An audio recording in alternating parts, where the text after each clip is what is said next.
This is Chandan. Today we are going to see the top five SQL interview question. So whatever the most common questions, I created one PPT and I will going to explain you. So let's start. So first question is find the second highest salary from that employee table or any table.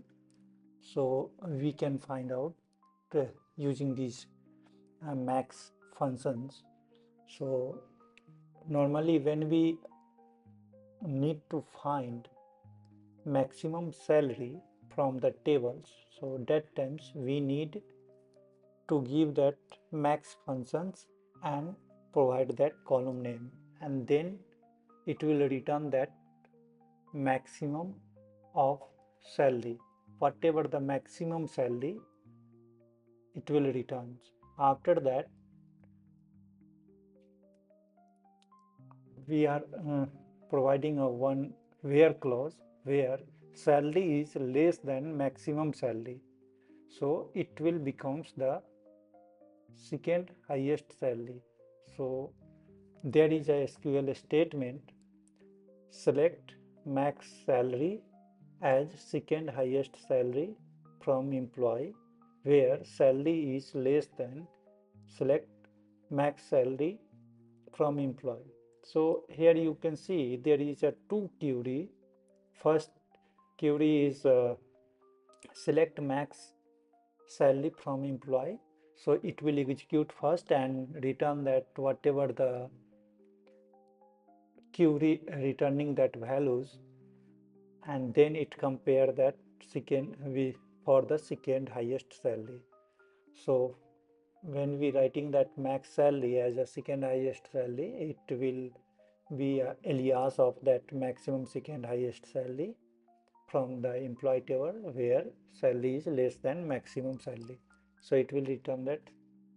There is also a couple of more way, but it is a very simple and easy to explain, so you can easily explain that. So there I also written some explanation. This query first find the highest salary using sub query and then select the maximum salary that is less than this highest salary. Okay, let's move into next question. So next question is write a query to list all employees who earn more than the average salary. So whatever the average salary of that employee table, we need to give those employee name which has a max more than more salary of average salary of that employee. So similarly we can also provide a sub query. So here first query is providing that average of salary columns, so from the employee table, so it will return that whatever the average salary, and there is a second query which is a name salary from employee where salary is greater than average salary of employee. So it average salary will return a single value whatever the average salary after calculating all the salary, and then we need to compare whatever the available employee is greater than that average salary. So those name and salary will be there. So here is a explanation. The query calculate the average salary using a sub query and then select the employee whose salary is greater than this average salary. Okay, and there is a third question: write a query to find the total number of employee in each department.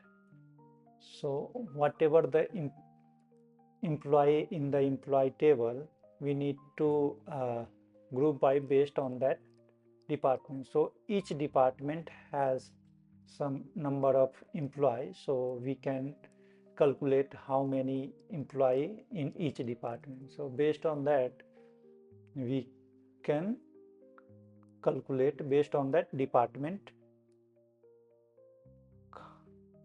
So we are selecting that department count of whatever the available column, or we can also provide some ID, whatever the single unique values we can provide, and as a number of employee from employee table group by department.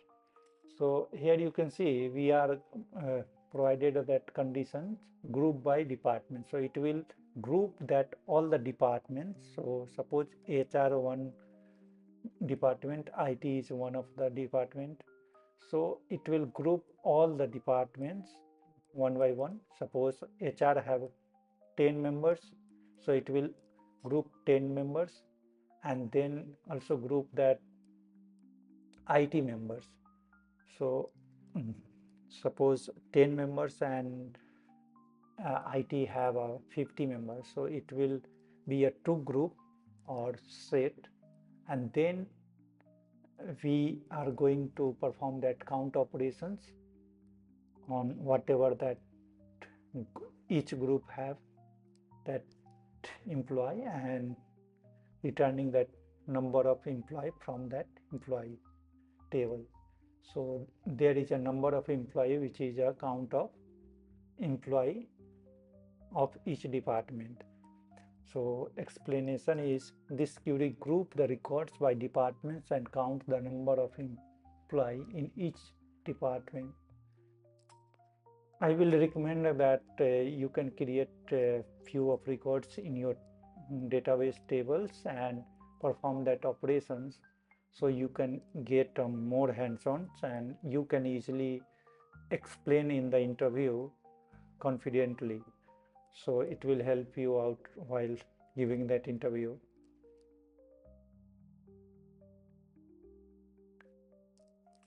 Okay, there is a fourth query. Write a query to find the employee with the longest name. So we need to write a query to find the employee with the longest name. Whatever the longest name of that employee, we need to find out that. So here is a very basic and simple query. Select name from the employee, which is a very basic, order by. So it will order by length of that name. So whatever the length of that name, descending order. So whatever the maximum length of that name will be a first record, and then we are limiting to 1. So limit 1, it will provide first records only. So like that we can perform that operations and find that whatever the longest name in our employee tables. So there is a one note you can here you can see there is a syntax of a capital letter and a small letter. So to avoid that conflict, or when you performing some operations in your database tables, that times I will recommend you just type in a small letter, or when you type the capital letters you should be a very sure about that naming conventions. Otherwise all the when you type that all the statement will be converted into lowercase and then it will be performed. So I will recommend you to perform that in the lowercase. And let's see the explanation. This query order the employee by the length of the name and descending order, and select the first name of that records.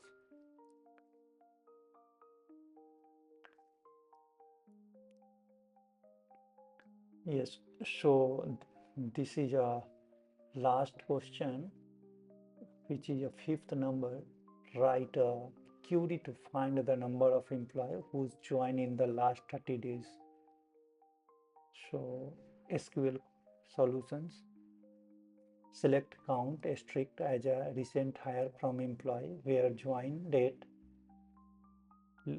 greater than equal to current date interval of 30 days. So what it will does, like there is a where clause, all the condition we are providing. So whatever the joining date is greater than or equal to whatever the current date, and we are subtracting that current date minus 30 days. So it will select all the records from last 30 days and return that those employee and count that records as Elias recent hire and return that records. So this query count the number of employee who joined within the last 30 days from the current date. Yeah, so that's all. Thank you for watching.